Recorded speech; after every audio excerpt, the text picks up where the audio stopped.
বয়সের ভারে নুয়ে পড়েছেন ময়দান আলী। রোগ শোকে কাতর স্ত্রী জায়দা বেগমও। ব্যবসায়ী আর সরকারি চাকুরিজীবী দুই ছেলের এই বৃদ্ধ বাবা মার ঠাঁই হয়েছে নদী তীরের পরিত্যক্ত গোয়ালঘরে। বৃদ্ধ দম্পতির এমন মানবেতর জীবনযাপনের অভিযোগ উঠেছে গুরদাসপুর উপজেলার যোগেন্দ্রনগর গ্রামে।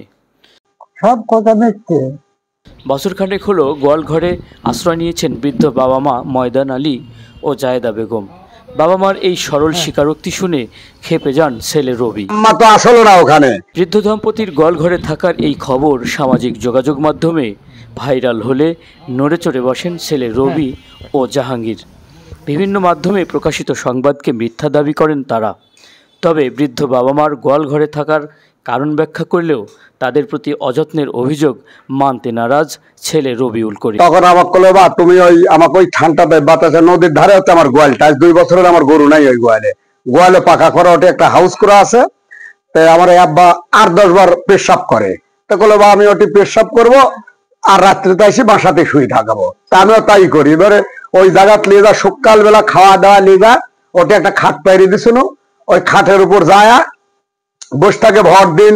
সময় আমি লেজা কোনোদিন ওটিও খাওয়াই, মানে ওটা ভালো জায়গা তো, খাওয়া দাওয়া নি রাত্রে টানি রুমে শুয়ে দিই।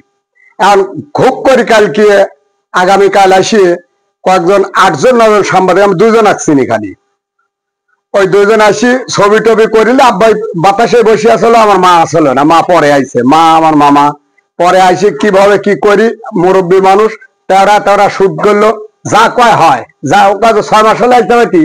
আমার আব্বা মানুষ, অসুস্থ মানুষ, বলে যে হয়, বৃদ্ধ লোক। এ সময় তাদের দুই ভাইয়ের ওপর ঈর্ষান্বিত হয়ে সাংবাদিক ডেকে মূল ঘটনাকে ভিন্নভাবে প্রচার করা হয়েছে বলেও অভিযোগ করেন তিনি। বছর হবে মানে বেন্টক করছিল, 10 দিন রাজশাহী থুয়েছিল। আমি এইভাবে নিউজটা করিলে ভুল ভালে ইয়া করি, আমার উপর একটা গিবত ছড়াইছে।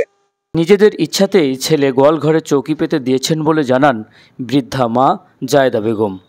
আমার বেচা দিছে আর আমি রাখতে যাইছি থাকি। প্রথম দিকে গোয়ালঘরে থাকা নিয়ে আক্ষেপ করলেও কিছুক্ষণ পর ছেলে ও পুত্রবধূর উপস্থিতিতে ভিন্ন কথা বলেন বৃদ্ধ ময়দান আলী। সব কথা মিথ্যে। রাতে ছেলের ঘরের বারান্দায় ঘুমালেও সারাদিন এই বৃদ্ধ দম্পতির অবসর কাটে ফাঁকা গোয়ালঘরে, একথা স্বীকার করেছেন প্রতিবেশীরাও। গরমের জন্য ওখানে যা দিনের বেলা থাকতো, রাত্রেবেলা বাসায় এসে ফিরে থাকতো।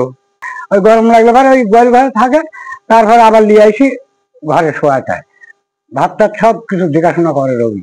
ময়দান আলী ও জায়েদা বেগম দম্পতির 4 মেয়ে 2 ছেলে। মেয়েদের বিয়ে হয়ে গেছে। বড় ছেলে জাহাঙ্গীর আলম উপজেলা ভূমি জরিপ কর্মকর্তা আর ছোট ছেলে রবিউল করিম মাছ চাষী।